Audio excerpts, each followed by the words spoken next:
Nama kecil Syekh Siti Jenar adalah Abdul Hasan bin Abdul Ibrahim bin Ismail.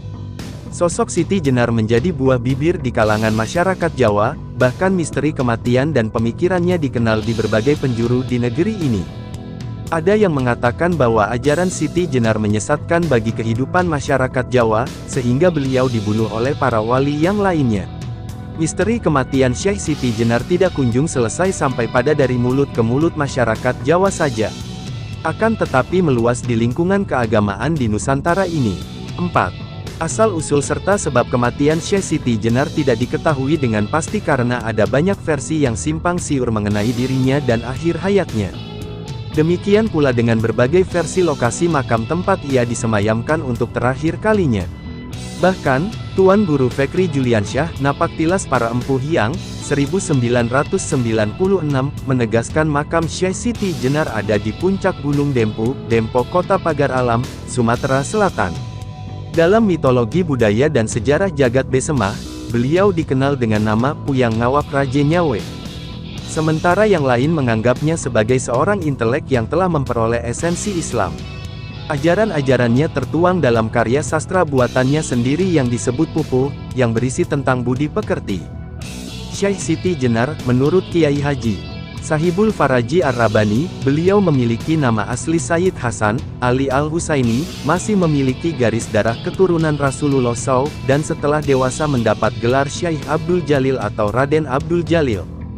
Dan pada saat berdakwah di Caruban, sebelah tenggara Cirebon, beliau mendapat beberapa julukan Syekh Siti Jenar, Syekh Lemah Abang, Syekh Lemah Brit dan lainnya yang belum kita ketahui. Adapun makna julukan itu adalah 1. Syekh Siti Jenar. Ada beberapa asumsi mengenai julukan ini, yang diambil dari kata menurut beberapa bahasa. Syekh berasal dari bahasa Arab, bisa ditulis Syekh. Sai atau Sei adalah sebuah gelar bagi seorang ahli atau pemimpin atau tetua dalam lingkup muslim.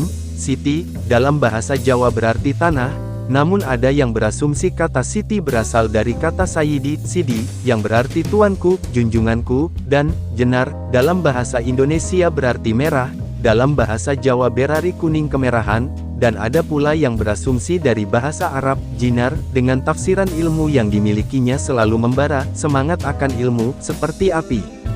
Namun ada juga yang memudahkan dengan menganggap hayalan yang terbakar dari kata jin, gaib, nar, api. Bahkan ada pula yang mungkin setelah melihat film Wali Songo dan menghubungkannya dengan kata jenar. Dalam kehidupan masyarakat Jawa, kata jenar disebutkan untuk sebuah binatang cacing dengan ukuran sangat besar. 2. Sunan Jepara. Gelar ini muncul karena kedudukan Syekh Siti Jenar sebagai seorang sunan yang tinggal di Kadipaten Jepara. 3. Syekh Lemah Abang, Lemah Brit. Sebutan yang diberikan masyarakat Jepara karena ia tinggal di Dusun Lemah Abang, Kecamatan Keling. Lemah Brit dalam bahasa Jawa berarti tanah yang berwarna merah. Brit sama dengan abrit sama dengan merah. Syekh Siti Jenar mengajak manusia untuk selalu tumbuh berkembang seperti pohon Sidratul Muntaha, yang selalu aktif, progresif dan positif. Membangkitkan pribadi, insun sejati, melalui Tauhid Al-Wujud, atau yang kenal dengan judul buku ini adalah, Manunggaling Kawula Gusti. Gerakan yang dilakukan Syekh Siti Jenar bersumbu pada pembebasan kultural, yang meliputi pembebasan kemanusiaan dari kungkungan struktur politik yang berdalih agama, sekaligus pembebasan dari pasungan keagamaan yang formalistik.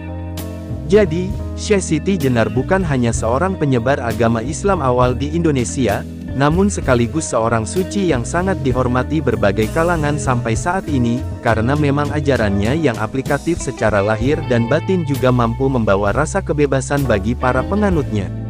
Unsur kebebasan di bawah naungan kemanunggalan inilah mutiara yang termahal dalam hidup. Ajaran Syekh Siti Jenar yang paling kontroversial terkait dengan konsepnya tentang hidup dan mati, Tuhan dan kebebasan, serta tempat berlakunya syariat tersebut. Syekh Siti Jenar memandang bahwa kehidupan manusia di dunia ini disebut sebagai kematian. Sebaliknya, apa yang disebut umum sebagai kematian, justru disebut sebagai awal dari kehidupan yang hakiki dan abadi olehnya. 6. Ada kemungkinan ajaran spiritual Syekh Siti Jenar memiliki keterikatan dengan moksa, Hindu Buddha Trinitas Kristen, dan Wahdatul Wujud Islam. Para pendukung Syekh Siti Jenar menegaskan bahwa ia tidak pernah menyebut dirinya sebagai Tuhan. Ajaran ini bukan dianggap sebagai bercampurnya zat Tuhan dengan makhluknya, melainkan sifat-sifat Tuhan yang memancar pada manusia ketika manusia sudah melakukan proses fana, hancurnya sifat-sifat buruk pada manusia. Dengan demikian ruh manusia akan menyatu dengan sifat-sifat Tuhan dikala manusia sudah melakukan proses fana, manunggaling kawula Gusti.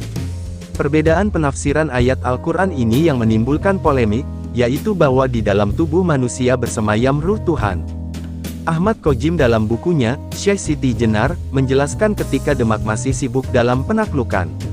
Ajaran Syekh Siti Jenar lebih bisa diterima oleh raja-raja Jawa yang telah memeluk agama Islam. Diceritakan dalam Babat Jaka Tingkir bahwa ada 40 orang tokoh yang berguru kepada Syekh Siti Jenar.